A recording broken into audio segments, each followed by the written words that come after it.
He still has his tail. Um, he still has his tail. I'm gonna get his tail done. But let me tell you a story about this. So I did a stud breeding.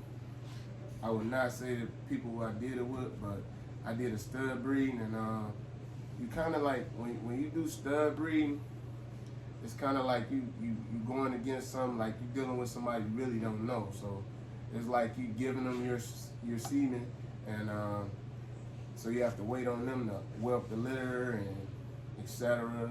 Shots, everything. When you have a female and you do a stud breeding, everything that happens with the litter, you're responsible for.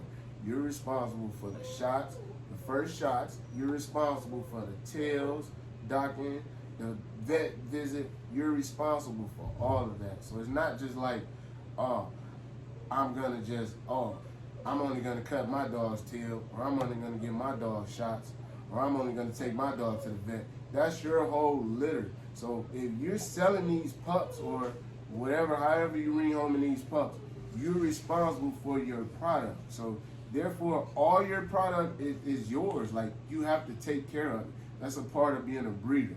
So if you have a litter and you whelp it, you have to take the litter to the vet, get them checked, get their tails cut, get their shots. Everything you're responsible for everything with that litter. So it's not like whoever gets the dog has to do all this or be responsible for it. It's your dog. So you don't want to be putting out anything. You haven't even took them to the vet. You haven't got your tails cut. All these things are you're responsible for. So keep in mind when you're doing breedings, these are things you need to know.